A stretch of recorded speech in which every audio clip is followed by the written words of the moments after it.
Hello students, welcome to पढ़ रहे। जैसे कि आप सभी को पता है कि आज हम क्या शुरू करेंगे, डी ब्लॉक एलिमेंट्स। ओके, तो जल्दी से जल्दी बच्चे आप ज्वाइन हो जाइए, अपनी आपकी क्लास शुरू होने वाली है। तो स्टार्ट करते हैं हम आपकी class D block elements. Okay, इसमें कुछ नहीं है, बस आपको पीरियोडिक टेबल के बारे में पता होना चाहिए कि डी ब्लॉक एलिमेंट्स हमारे होते कौन से। मैं उसकी ट्रिक बताऊंगी। अगर आपको वो ट्रिक अच्छी लगती है तो आप वो अप्लाई कर लेना, नहीं तो अगर आपने खुद ने कोई मेथड बना रखा है बाई ट्रिक्स तो आप वो कर सकते हैं। ओके, तो आ जाओ बच्चों, जल्दी से ज्वाइन हो जाओ, हम अपनी क्लास शुरू करते हैं। ओके, करें अपनी क्लास शुरू।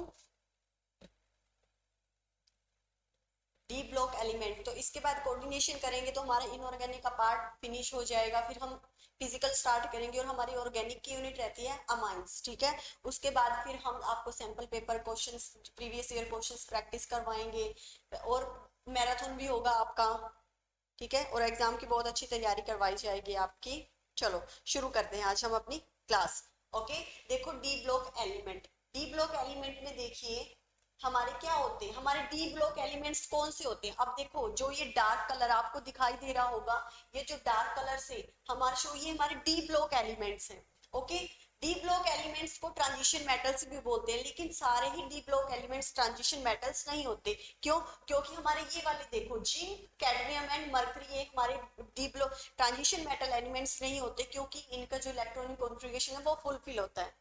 ओके, अब देखो हमारे ये वाले डी ब्लॉक एलिमेंट ये होती है हमारी 3D सीरीज होती है, ये 4D सीरीज होती है, और ये 5D सीरीज होती है, और ये 6D सीरीज होती है। इसको डी ब्लॉक में अभी रीड नहीं किया गया क्योंकि इनकम्प्लीट सीरीज है। हमारी कंप्लीट सीरीज ये वाली है। ओके, और आपने ये ध्यान रखना है, इसको हम लर्न कैसे कर सकते हैं, याद कैसे कर सकते हैं डी ब्लॉक एलिमेंट को। ठीक है, तो इसमें क्या होती है, साइंस टीचर, अब ये होते हैं scandium, titanium, vanadium, chromium, manganese, iron, cobalt, nickel, copper and zinc. इसकी एक ट्रिक होती है, वो मैं जब आपको क्वेश्चंस करवाऊंगी उसमें अवेलेबल होगी, आप वहां से पीडीएफ में से ले लेना इसकी ट्रिक लर्न करने की। मैं आपको एक बार बता देती हूँ ट्रिक क्या होती है। साइंस टीचर वेरी क्रूर, मांगे फीस कोई नहीं, क्यों जाने। ओके, क्यों जाने, ये होती है इसकी 3D सीरीज की ट्रिक होती है लर्न करने की। ओके, हाँ जी, गुड आफ्टरनून। ये होती है, और ये होती है, ये जर्रा ना भी बना मोहब्बत का, तेरी रूह रोक कर पुकारेगी आज उसे। ओके, ये मेरी ट्रिक है, मैंने लर्न की हुई है जिस तरीके से। अगर आपको और कोई ट्रिक आती है तो आप उसी से याद करना, ये वाली ट्रिक बिल्कुल मैं नहीं करना अगर आपको और कोई आती है तो। ठीक है, ये है ला हफ्ता वरना, ला हफ्ता वरना रोएगा उस इरिटेटिंग पोपट के आगे। ओके, ये होती है, और इसमें क्या होते हैं हमारे, जो इसका इलेक्ट्रॉनिक कॉन्फ़िगरेशन क्या होता है, n-1 d1 to 10 ns2 होता है। ओके, इसका इलेक्ट्रॉनिक कॉन्फ़िगरेशन ये होता है। और इसमें क्या होते हैं हमारे, इसमें होते हैं आउटर मोस्ट में 3 इलेक्ट्रॉन होते हैं, इसमें 4 होते हैं, इसमें 5 होते हैं, इसमें 6। n-1d का मतलब इसमें 3d कितना होगा, 3d1 होगा और 4s2 होगा। इसमें क्या होगा, 3d2 होगा, 4s2 होगा, और इसमें 5 में 3d3 होगा, 4s2 होगा। अगर आपको बच्चों, अगर आपको,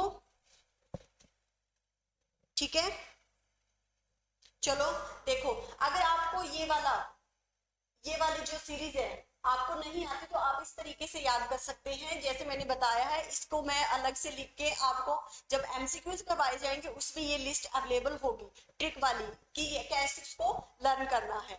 ओके, अब देखो ये 3D सीरीज में है। अब वैसे तो इसके लास्ट इलेक्ट्रॉन में कितने होते हैं, इसके लास्ट इलेक्ट्रॉन में 6 होते हैं, लेकिन इसको लिखेंगे कैसे, 3d4 4s2। ओके, ये इनकम्प्लीट है, इनकम्प्लीट है मतलब ये डी वाला है, जो डी वाला इनकम्प्लीट है, तो इनकम्प्लीट होने के कारण ये हमारा ट्रांजिशन एलिमेंट है, ट्रांजिशन मेटल है। ओके, ये हमारा ट्रांजिशन मेटल है। लेकिन जब हमारी जेडन, कैडमियम एंड मर्करी की बारी आती है, ये होते हैं हमारे, इसमें होते 3d10 4s2, इसमें फुलफिल होते हैं। तो ये फुलफिल मतलब ये ट्रांजिशन जो मेटल है ये नहीं होगा, ट्रांजिशन मेटल नहीं होगा। जिंक, कैडमियम एंड मर्करी ये हमारा ट्रांजिशन मेटल नहीं होगा क्योंकि इसके लास्ट इलेक्ट्रॉन में क्या है, 3d10 4s2 है। ओके, मैं इसकी, आप ये समझ लेना। और इसकी अलग से मैं आपको बना के दूंगी वीडियो में, नेक्स्ट वीडियो जो होगी हमारी जिसमें एमसीक्यूज करेंगे। सबसे पहले हम इसकी ट्रिक करेंगे याद करने की, इसमें स्पेस नहीं इसलिए मैं लिख नहीं पा रही हूँ, आगे मैं अलग से बना के आपको दूंगी। ओके, आप नेगेटिव मत सोचिए, पेपर कुछ भी मुश्किल नहीं आएगा, आपकी तैयारी होगी तो आपको मुश्किल कुछ भी नहीं लगेगा। ओके, हाँ जी, आसान ही आएगा अगर आपकी तैयारी अच्छी है, ध्यान से पढ़ लो अब। ओके, अब देखो ये वाला से, अब ये वाला SC वाई एंड LA में 3D 10 होता है और 4s2 होता है, 3D 1 होता है 4s2 होता है, मीन 3 इलेक्ट्रॉन इसमें आउटर मोस्ट एंड में 3 इलेक्ट्रॉन होते हैं, इसके 4। यहाँ से स्टार्टिंग करनी है आपने ये तो S ब्लॉक में आ जाती है, तो हमने करना ही नहीं, ये D ब्लॉक के होते हैं ये वाले। साइंस टीचर वेरी गुड, मांगे फिक्स कोई नहीं क्यों जाने। ओके, ये होते हैं, ठीक है। अब देखो ये वाली अगर आपको सीरीज आ गई, मतलब ये वाली आपको सीरीज याद हो गई, आपको पता चल गया कि हमारे फुल फील्ड कितने हैं, हाफ फील्ड कितने हैं। ओके, तो इसमें क्या होगा, आपको इसी में से ही क्वेश्चंस आएंगे, ठीक है, इससे रिलेटेड ही डी ब्लॉक में से ट्रांजिशन मेटल्स में से क्वेश्चन आएंगे। और आपको ये पता होना चाहिए जो जिंक कैडमियम मरकरी है हमारा, Zn Cd एंड Hg ये हमारे डी ब्लॉक एलिमेंट्स होते हैं, ट्रांजिशन मेटल्स नहीं होते। क्यों? क्योंकि इनके लास्ट इलेक्ट्रॉन क्या होते हैं, फुलफिल होते हैं, इनके ऑर्बिटल इलेक्ट्रॉनिक कॉन्फ़िगरेशन इनका फुलफिल होता है। ओके, चलो चलो नेक्स्ट पे चलो, पढ़ाई पे ध्यान दे लो, बातें बाद में कर लेना बच्चों, ठीक है। चलो ये वाली तो इसकी क्या थी, लर्न करने की ट्रिक थी, वो मैं आपको बता दूंगी। और नेक्स्ट है हमारा, ये देखिए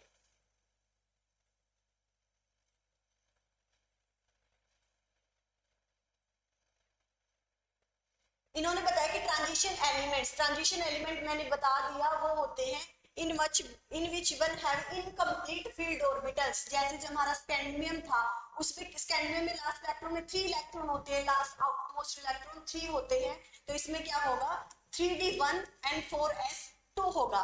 टाइटेनियम में लास्ट इलेक्ट्रॉन में कितने होते हैं, आउटरमोस्ट 4, 3d2 4s2। अब ये क्या है, इनकम्प्लीट है, तो ये हमारे क्या होंगे, ट्रांजिशन मेटल्स होंगे। ओके, ये हमारे क्या होंगे, ट्रांजिशन मेटल्स होंगे। और जो कंप्लीट फील्ड होंगे, जैसे हमारा Zn है और कैडमियम है और मरकरी है, ये हमारे क्या होते हैं 3d10 4s2, ये हमारे फील्ड कंप्लीटली फील्ड होते हैं, ये हमारे ट्रांजिशन मेटल्स नहीं होते। आपने बात ध्यान रखनी, ये 1 मार्क्स में आ सकता है क्वेश्चन कि हमारे जो ट्रांजिशन मेटल है वो ये वाले क्यों नहीं होते, 3d 4d 5d सीरीज में से जिंक कैडमियम एंड मरकरी हमारे ट्रांजिशन मेटल्स क्यों नहीं होते। ओके, ये वाला आपने करना है। अब है, हाँ जी, चलो अब देखो आगे इसके electronic configuration, the electronic configuration first series मतलब कौन सी होती है, हमारी 3d सीरीज होती है। ओके, फर्स्ट सीरीज कौन सी होगी, हमारी 3d सीरीज होगी, वो कौन सा होगा 1s2 2s।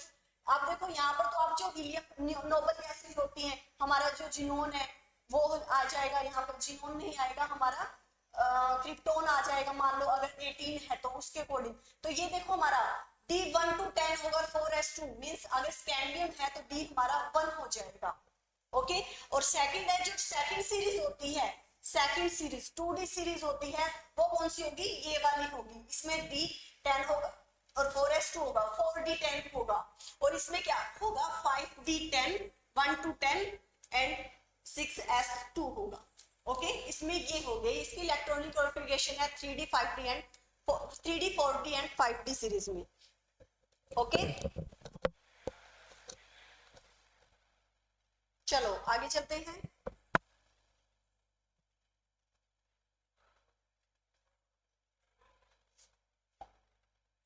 अब देखिए इसकी ऑक्सीडेशन स्टेट, ये भी इंपॉर्टेंट पार्ट है इसकी ऑक्सीडेशन स्टेट। अब तो स्कैंडियम में लास्ट इलेक्ट्रॉन 3 होते हैं, तो इसकी ऑक्सीडेशन स्टेट क्या होगी, मोस्ट वेरिएबल ऑक्सीडेशन स्टेट क्या होगी, इसकी 3 होगी, क्योंकि ये 3 ही दे सकता है। ओके, ये 3 ही दे सकता है। अब इसके लास्ट इलेक्ट्रॉन कितने होते हैं 4, मतलब इसको S से 3 प्लस कर सकते हैं, इसको Ti4 पॉजिटिव कर देंगे, तो इसकी जो मोस्ट वेरिएबल ऑक्सीडेशन स्टेट होगी वो 4 होगी, +4 होगी इसकी most variable oxidation state. Okay, और अब है वेनेडियम, इसके इसके लास्ट इलेक्ट्रॉन में 5 होते हैं आउटर मोस्ट में, 3d3 4s2 मींस ये देखो 5 होते हैं, और इसकी 5 होगी, मोस्ट वेरिएबल ऑक्सीडेशन स्टेट इसकी 5 होगी।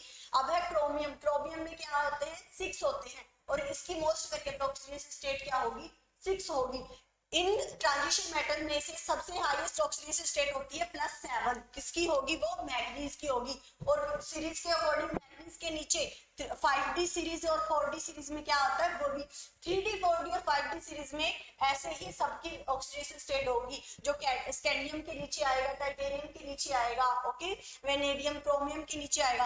अब देखो इसके आउटर मोस्ट में एक होता है, मतलब ये डी में से कितने दे सकता है 6 दे सकता है, तो इसकी ऑक्सीडेशन स्टेट कितनी होगी +6 होगी। आगे फिर इसकी कोबाल्ट की +4 होगी, मोस्ट वेरिएबल निकिल की +4 होगी, और कॉपर की +2 होगी। हमें पता है, हम इलेक्ट्रोकेमिस्ट्री में भी करके आए थे, जो कॉपर एंड जिंक होता है ये Zn2+ होते हैं, ठीक है, 4s2 से ये दे देते हैं, Zn2+2 इसमें क्या होता है वैलेंसी होती है, ओके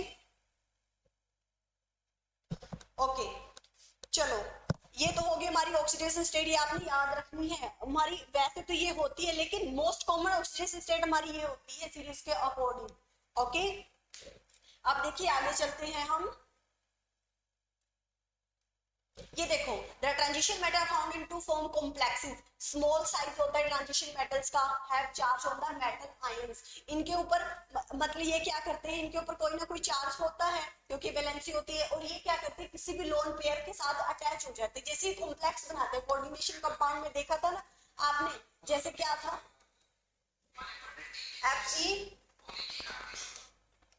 Fe, जैसे हमारा लिगेंड है NO6, ये हमारा क्या है हमारा ट्रांजिशन मेटल है, इसने क्या किया एक लोन पेयर के साथ अटैच होकर क्या बना दिया कॉम्प्लेक्स बना दिया, ठीक है, ये 6 होगा, एक कॉम्प्लेक्स बन गया कोऑर्डिनेशन कंपाउंड के अकॉर्डिंग।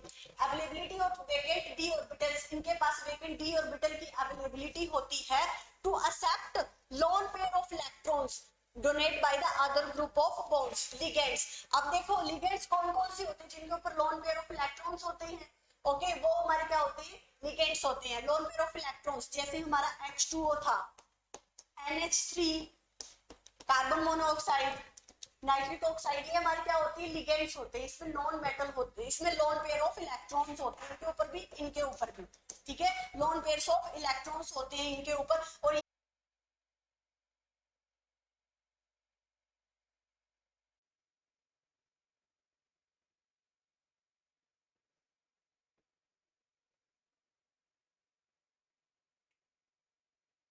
ओके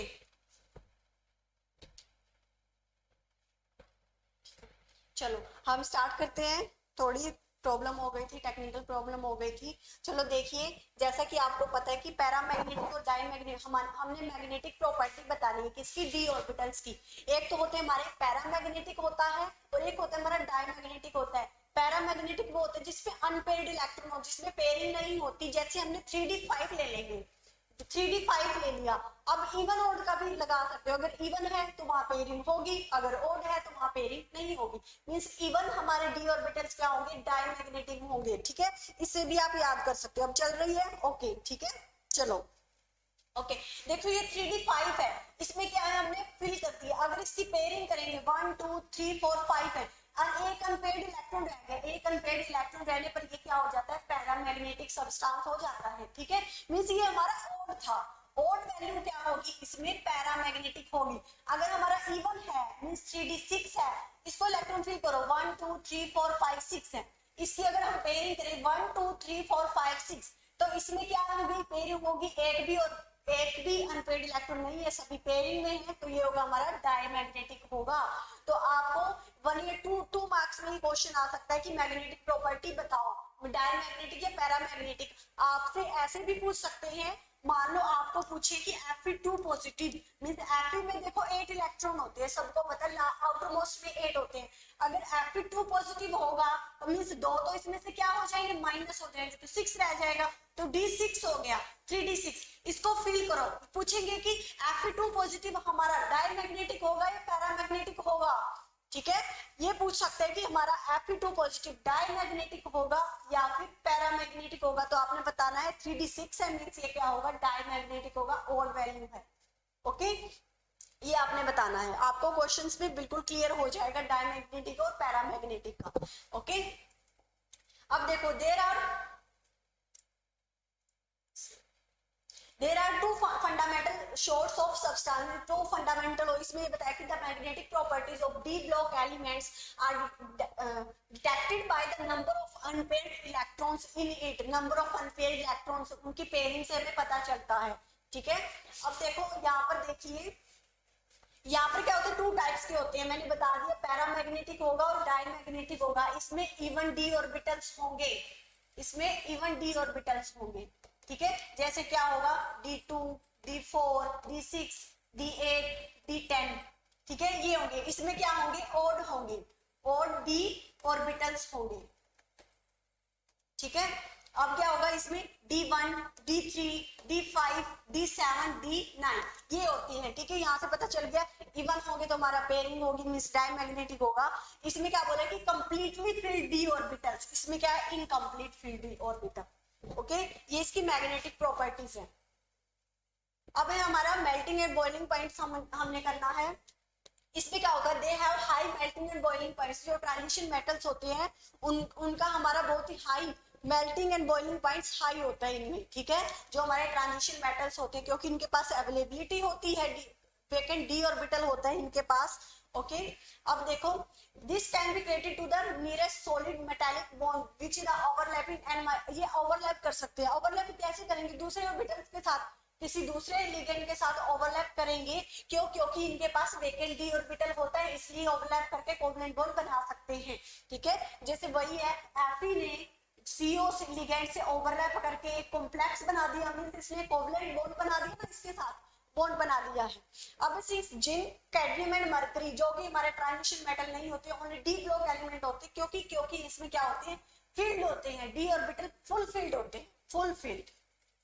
ठीक है, टोटली फील्ड एंड -1, इन्होंने बोला कि टोटली फील्ड होती है। दे आर नॉट एंटीसेप्ट दैट के वुड फ्रेम कोवलेंट बॉन्ड्स। ठीक है, ये भी आसानी से कोवलेंट बॉन्ड बना सकते हैं। ठीक है, बनाना चाहिए, लेकिन ऐसे बना नहीं सकते क्योंकि इनके साथ बहुत ही कम कोवलेंट बॉन्डिंग होती है।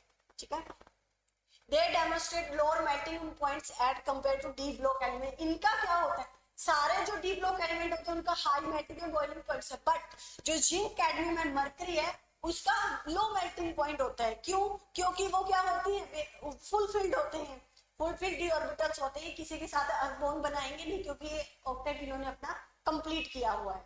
ओके, ठीक है, चलो आगे चलते हैं। अब आता है इसकी मेटालिक ट्रैक्टर। मेटालिक ट्रैक्टर क्या होगा, इससे 1 मार्क्स में पूछ सकते हैं इसका।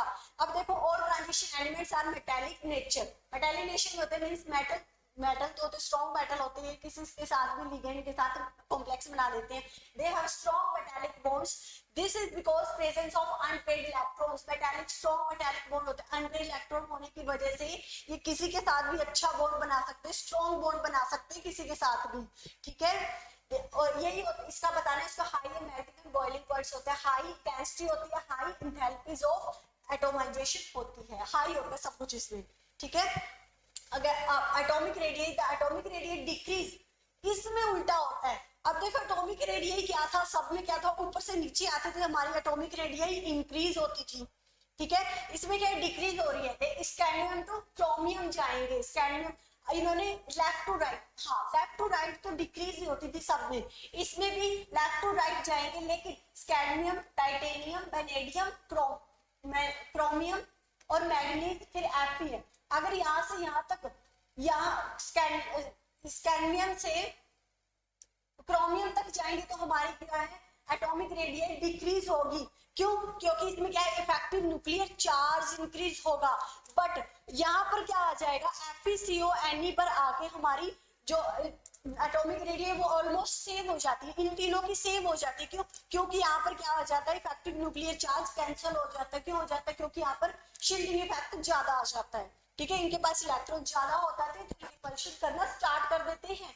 कौन से, ये वाले, क्योंकि इनके आउटर मोस्ट में कितने होते हैं, 8 होते हैं, इसके 9 होते हैं, इसके 10 होते हैं। ज्यादा इलेक्ट्रॉन होंगे तो रिपल्शन करना स्टार्ट कर देंगे, रिपल्शन की वजह से शील्डिंग इफेक्ट आ जाएगा जिससे क्या हो जाएगा, इनकी जो एटॉमिक रेडियस है वो ऑलमोस्ट सेम हो जाएगी। ठीक है, ओके, ये बताया गया कि इसमें सारे में रिपल्शन हो जाएगा इनके बीच में। चलो आगे चलते हैं अब है आयनाइजेशन एंथैल्पी। आयनाइजेशन एंथैल्पी क्या होगा, there is slight irregular variation in ionization energy of transition matter due to irregular variation of atomic size. क्योंकि अब इसकी देखो आयनाइजेशन एंथैल्पी हम सही से बता नहीं सकते हैं, इरेगुलर होगी। क्यों होगी, क्योंकि अब देखो हमने अभी पढ़ लिया कि एटॉमिक रेडियस है, एटॉमिक रेडियस स्कैंडियम से क्रोमियम जाएंगे, स्कैंडियम से क्रोमियम जाएंगे तो हमारी इंक्रीज होती है, बट Fe कोबाल्ट और निकिल की ऑलमोस्ट सेम हो जाती है, इरेगुलर सा पैटर्न आ गया। तो यहाँ पर हम इसकी जो आयनाइजेशन एंथैल्पी होगी वो भी इरेगुलर आ जाएगी। अब बताया 5D series, 5D transition elements higher than 3D and 4D। 5D वाला कौन सा होता है, ये वाला हफ्ता, ये वाला होता है 5D सीरीज। ये वाली क्या होती है, आयनाइजेशन एंथैल्पी इनकी ज्यादा होती है as comparison to 3D and 4D series के कंपैरिजन में। क्यों, क्योंकि इनमें क्या आ जाता है, इरेगुलर पैटर्न आ जाता है। ठीक है, इनके रिपल्शन की वजह से। मैग्नेटिक प्रॉपर्टीज वही आगे, मैग्नेटिक प्रॉपर्टीज क्या होगी, पैरामैग्नेटिक, डायमैग्नेटिक बनाएंगे। Most of transition metals are paramagnetic in nature. हाँ पता है क्यों, क्योंकि जो जिंक और जिंक कॉपर है, ये वाले तो क्या होते हैं, डायमैग्नेटिक होते हैं। इनमें हम एक या दो इलेक्ट्रॉन कम करके डायमैग्नेटिक बना देते हैं, लेकिन ज्यादा हमारे जो ट्रांजिशन मेटल्स होते हैं वो क्या होते हैं, पैरामैग्नेटिक होते हैं। ठीक है, दे गिव कलर्ड कंपाउंड, और फिर वो क्या देते हैं, कंपाउंड कलर होता है उनका। ठीक है, क्योंकि उनमें एम्प्टी इनकम्प्लीट ऑर्बिटल्स होती है, किसी में D5 होगा, किसी में D7 होगा, D3 होगा, ये इनकम्प्लीट वेकेंट ऑर्बिटल होंगे इनमें। तो इनकी वजह से ये क्या होता है, कलर्ड कंपाउंड देते हैं। अब देखो नहीं क्या है कि अब देखो इन्होंने property, it increase from scandium to chromium and then decrease because the number of unpaid electron decrease, because the number of unpaid electron decrease from scandium to chromium and then decrease, they are rarely diamagnetic. मतलब अब देखो इन्होंने बोला कि scandium से हम chromium में जाएंगे तो हमारा पैरामैग्नेटिक होता चला जाएगा। ठीक है, अगर हम उससे आगे चलेंगे, Fe आयरन का, कोबाल्ट का, निकिल का, इसमें और इसमें D8 होता है, इसमें D9 होता है, इसमें ज्यादा इलेक्ट्रॉन आने की वजह से ये डायमैग्नेटिक हो सकते हैं। ओके, तो इसमें पैरामैग्नेटिक की पावर कम हो जाएगी। ठीक है,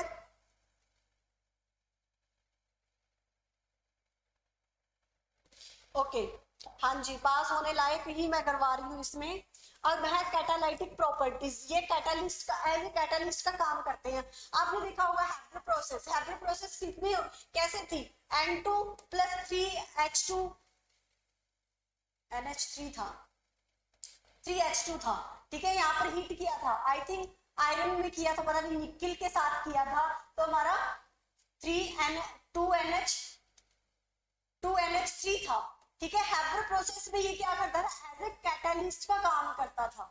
ठीक है, तो इनकी ये हमारे बहुत सारे रिएक्शंस में एज ए कैटालिस्ट का काम करते हैं। Most of the transition metals catalyst because presence of incomplete D orbitals, वही है इनकम्प्लीट डी ऑर्बिटल्स होंगे। कैटालिस्ट का काम बहुत छोटा होता है, ये रिएक्शन को बहुत ही जल्दी करवा देता है। ठीक है, यही होता है कैटालिस्ट का काम। वेरिएबल ऑक्सीडेशन स्टेट होती है, इनके रीजन है। ठीक है, एबिलिटी टू फॉर्म कॉम्प्लेक्स, कौन सी हमारे एज ए कैटालिस्ट ये वाले होते हैं। एज ए कैटालिस्ट आप देखोगे काफी रिएक्शंस में इनको कॉमनली देखा जाता है। ठीक है, अब है फॉर्मेशन ऑफ कलर्ड कंपाउंड। ये आपको मैंने बता दिया कि कलर्ड को इनकम्प्लीटली डी ऑर्बिटल्स वो तो हमारे कलर्ड होंगे, जो एम्प्टी और फुल फिल्ड होंगे वो हमारे कलरलेस होंगे। ये मैंने बता दी, और ये ऐसा एक क्वेश्चन भी करवाया था मैंने प्रीवियस ईयर क्वेश्चन। आगे फॉर्मेशन ऑफ कॉम्प्लेक्स, कॉम्प्लेक्स बनाते हैं, कोऑर्डिनेशन भी किया होगा। कॉम्प्लेक्स जैसे निकिल और NH3 6, ये कॉम्प्लेक्स बनाते थे हमारे, कॉम्प्लेक्स फॉर्मेशन होती थी इधर। ठीक है, यहाँ पे होती थी कॉम्प्लेक्स फॉर्मेशन। अब देखो presence of vacant D orbital, इसलिए ये बनाते हैं। स्मॉलर साइज होता है इनका, हाई चार्ज ऑन कैटायंस होता है। ठीक है, कैटायंस पर अब देखो CO4 पॉजिटिव भी कर सकते हो, बहुत सारे जितने ऑर्बिटल होंगे उतना उस पर चार्ज आता चला जाएगा, इलेक्ट्रॉन्स होंगे। आगे इंडस्ट्रियल कंपाउंड्स, ये आपने इसमें देखा होगा सॉलिड स्टेट में शॉर्ट की फैक्ट में होता था। ट्रांजिशन मेटल्स हैव वॉइड्स और इंटरस्टिशियल साइट्स होती है, इनमें खाली जगह भी होती है ट्रांजिशन मेटल्स में, जिनमें हम इनको फिल कर सकते हैं, जैसे कार्बन, हाइड्रोजन, नाइट्रोजन और ब्रोमीन, इनको फिल कर सकते हैं। ये क्या होते हैं हमारे वेकेंट वॉइड्स होते हैं, खाली जगह होती है। They are non stoichiometric, their composition is not fixed, for example steel.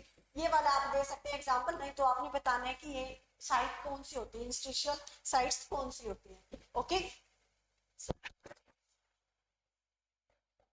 ठीक है, तो ये हमारा डी ब्लॉक की हमने रिवीजन की है। इसमें बस आपको पीरियोडिक टेबल के बारे में पता होना चाहिए, एटॉमिक रेडियस कैसी होगी, कलर्ड कैसे होंगे, पैरामैग्नेटिक, डायमैग्नेटिक। 2 या 3 मार्क्स में, 1 मार्क्स में 2-3 क्वेश्चन आ सकते हैं, वो मैं कल प्रैक्टिस करवाऊंगी। और ये जो आपको पीरियोडिक टेबल में सीरीज है वो भी आपको कल ट्रिक वाइज बताई जाएगी। ओके, तो अब आपकी जो नेक्स्ट वीडियो आएगी बताई जाएगी इंपॉर्टेंट क्वेश्चंस की। ओके, तो आपने वीडियो अच्छी लगे तो